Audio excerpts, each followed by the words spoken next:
શરૂ કરીએ તો આજની આ યાદીમાં પ્રથમ આવે છે ડૉક્ટર રાજેન્દ્ર પ્રસાદ.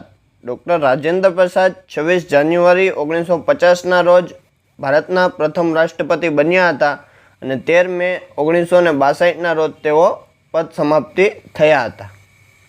અને રાજેન્દ્ર પ્રસાદ એકમાત્ર એવા રાષ્ટ્રપતિ છે જે 2 વખત ચૂંટાયા છે. તે પછી બીજા નંબરમાં આવે છે સર્વપલ્લી રાધાકૃષ્ણ. સર્વપલ્લી રાધાકૃષ્ણ 13 મે 1962ના રોજ ભારતના બીજા રાષ્ટ્રપતિ બન્યા હતા અને તે 13 મે 1967 સુધી ભારતના બીજા રાષ્ટ્રપતિ રહ્યા હતા.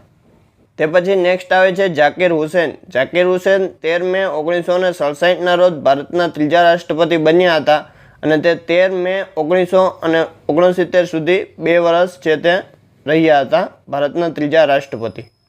નેક્સ્ટ આવે છે ચોથા રાષ્ટ્રપતિ. ચોથા રાષ્ટ્રપતિ છે તે વહાબગીરી વેંકટગીરી બન્યા હતા. વહાબગીરી વેંકટગીરી છે તે 3 મે 1969ના રોજ ભારતના ચોથા રાષ્ટ્રપતિ બન્યા હતા અને 20 જુલાઈ 1969 સુધી તે રહ્યા હતા. તે પછી પાંચમા રાષ્ટ્રપતિ આવે છે મોહમ્મદ હિદાયતુલ્લાહ. મોહમ્મદ હિદાયતુલ્લાહ છે તે ભારતના સર્વોચ્ચ ન્યાયાધીશ હતા અને ફરી પાછા વહાબગીરી વેંકટગીરી રાષ્ટ્રપતિ બને ત્યાં સુધી વચગાળાના ભારતના રાષ્ટ્રપતિ રહ્યા હતા.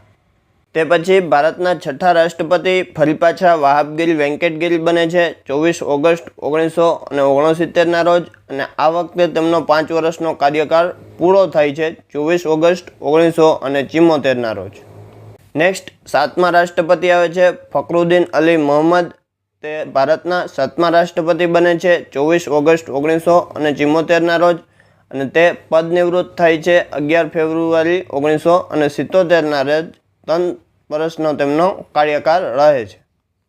તે પછી વચગાળાના 8મા રાષ્ટ્રપતિ બને છે બસપ્પા દાનપ્પા જતી. તે 11 ફેબ્રુઆરી 1977ના રોજ ભારતના રાષ્ટ્રપતિ બને છે અને 15 જુલાઈ 1977ના રોજ તે પદ નિવૃત્ત થાય છે. તે પછી આવે છે ભારતના 9મા રાષ્ટ્રપતિ નીલવ સંજીવ રેડ્ડી. તે 25 જુલાઈ 1977ના રોજ ભારતના રાષ્ટ્રપતિ બને છે અને 25 જુલાઈ 1982 સુધી 5 વર્ષ ભારતના રાષ્ટ્રપતિ રહે છે. તે પછી ભારતના 10મા રાષ્ટ્રપતિ આવે છે જ્ઞાની ઝૈલ સિંહ. જ્ઞાની ઝૈલ સિંહ છે તે 25 જુલાઈ 1982ના રોજ ભારતના રાષ્ટ્રપતિ બને છે અને તે 25 જુલાઈ 1987 સુધી ભારતના રાષ્ટ્રપતિ રહે છે. તે પછી 11મા રાષ્ટ્રપતિ આવે છે રામસ્વામી વેંકટરામન. રામસ્વામી વેંકટરામન 25 જુલાઈ 1987ના રોજ ભારતના રાષ્ટ્રપતિ બને છે અને તે 25 જુલાઈ 1992 સુધી ભારતના 11મા રાષ્ટ્રપતિ રહે છે.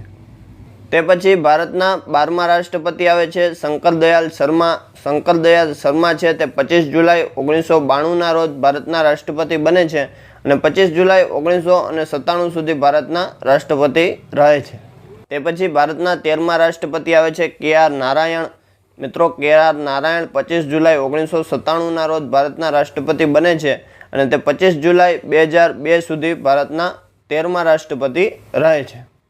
તે પછી આવે છે ભારતના 14મા રાષ્ટ્રપતિ. તો મિત્રો, ભારતના 14મા રાષ્ટ્રપતિ એપીજે અબ્દુલ કલામ બને છે. એપીજે અબ્દુલ કલામ 25 જુલાઈ 2002ના રોજ ભારતના રાષ્ટ્રપતિ બન્યા હતા અને 25 જુલાઈ 2007ના રોજ તેઓ નિવૃત્ત થયા હતા. તે પછી આવે છે ભારતના 15મા રાષ્ટ્રપતિ. 15મા રાષ્ટ્રપતિ પ્રતિભા પાટીલ હતા. તે ભારતના પ્રથમ મહિલા રાષ્ટ્રપતિ હતા. તે 25 જુલાઈ 2007ના રોજ ભારતના રાષ્ટ્રપતિ બન્યા હતા અને 25 જુલાઈ 2012ના રોજ ભારતના રાષ્ટ્રપતિ પદેથી નિવૃત્ત થયા હતા. તે પછી ભારતના 16મા રાષ્ટ્રપતિ આવે છે પ્રણવ મુખર્જી. પ્રણવ મુખર્જી 25 જુલાઈ 2012ના રોજ ભારતના રાષ્ટ્રપતિ બન્યા હતા. તે 25 જુલાઈ 2017 સુધી ભારતના રાષ્ટ્રપતિ રહ્યા હતા. તે પછી 17મા રાષ્ટ્રપતિ આવે છે રામનાથ કોવિંદ. તે 25 જુલાઈ 2017ના રોજ ભારતના રાષ્ટ્રપતિ બન્યા હતા અને હાલમાં હજી વર્તમાન તે રાષ્ટ્રપતિ તરીકે ચાલુ છે. મિત્રો,